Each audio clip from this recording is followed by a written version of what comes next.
Hey everyone, and welcome back to the channel. Today I want to take a little trip down memory lane. You know, those fuzzy, warm, sometimes slightly embarrassing moments from when we were kids. It's funny how certain smells, sounds, or even a specific taste can just instantly transport you back in time. For me, one of the most vivid memories is the sound of the ice cream truck. It wasn't just any sound. It was the soundtrack to every summer afternoon. I remember I'd be in the backyard, probably trying to build a fort out of old blankets and chairs, and then, faintly at first, I'd hear that tinny, looping melody. Everything would stop. It was a race against time, a mad dash inside to beg my mum for $1, hoping I'd make it back out before the truck turned the corner and disappeared. My go-to was always one of those cartoon character popsicles with the gumball eyes. They never really looked like the character, and one eye was always slightly melted and sliding down its face, but it was the best thing in the world. And what about those epic neighborhood-wide games of hide-and-seek that went on until the streetlights came on? That was the universal signal, wasn't it? The moment those lights flickered to life, it was time to go home. The designated base was always the big oak tree at the end of the street, and there was this unspoken rule book we all followed: no hiding in Mrs. Henderson's prize-winning rose bushes, and you had to give the younger kids a 10-second head start. I had the best hiding spot, a little nook behind the big electrical box. I was convinced no one could ever find me there. I felt like a secret agent on a top-secret mission, holding my breath, trying not to giggle as my friends ran right past me. I also remember the absolute magic of Saturday morning cartoons, waking up before anyone else in the house, pouring myself a giant bowl of sugary cereal, the kind that turned the milk a weird color, and sitting way too close to the TV. It was a sacred ritual.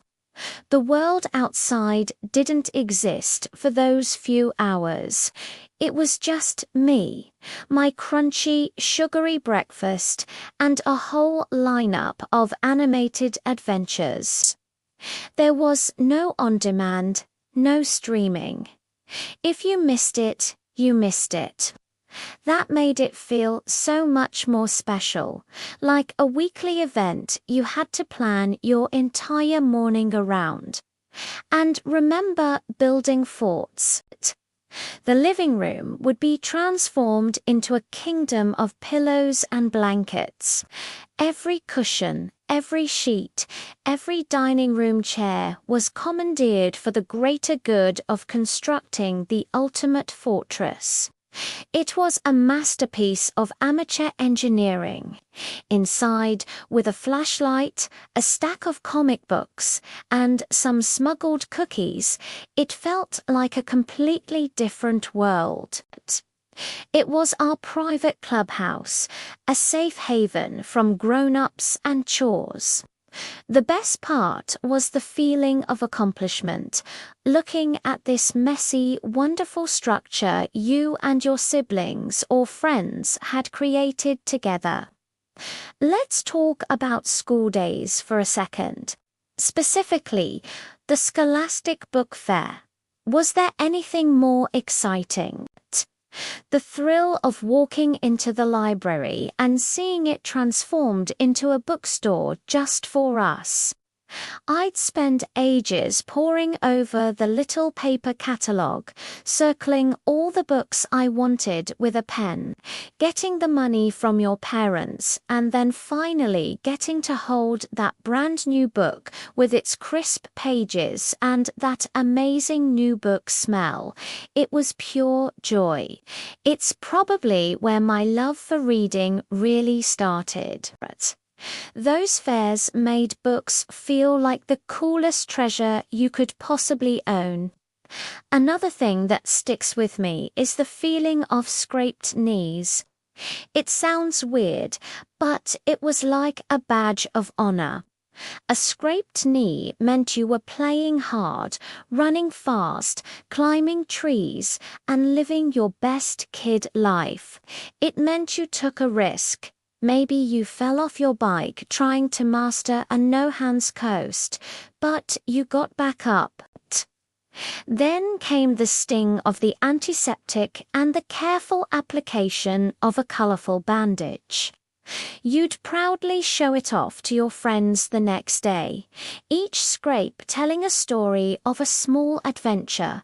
And how could I forget family road trips?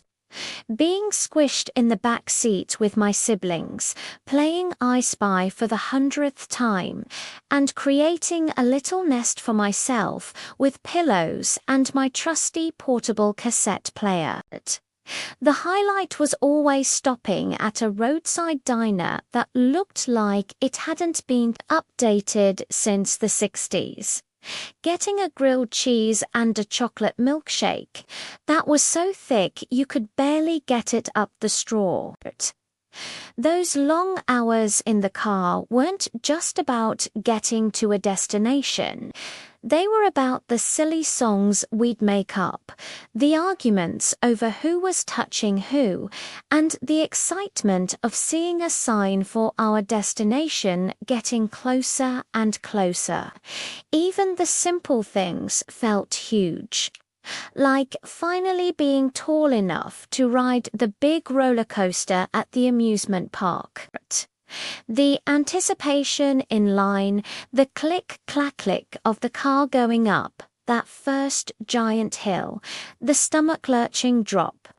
It was terrifying and exhilarating all at once. Or the first time you successfully rode a bike without training wheels. That feeling of wobbling for a second and then suddenly, balance. You were flying.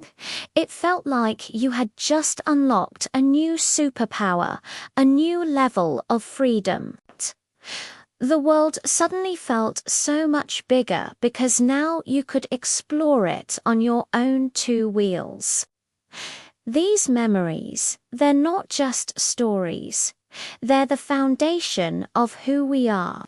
They're little pieces of a puzzle that make up our personalities, our fears, and our joys. Thinking back on them is like wrapping yourself in a warm, familiar blanket.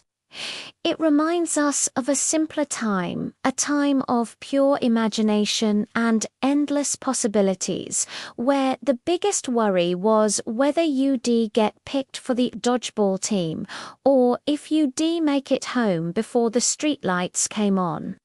What are some of your favorite childhood memories? I would absolutely love to hear them. Share your stories in the comments below. Let's get a huge wave of nostalgia going. There's something so connecting about sharing these universal experiences. Thanks so much for hanging out with me today and taking this little walk down memory lane. If you enjoyed this video, please give it a thumbs up and consider subscribe to the channel for more content like this.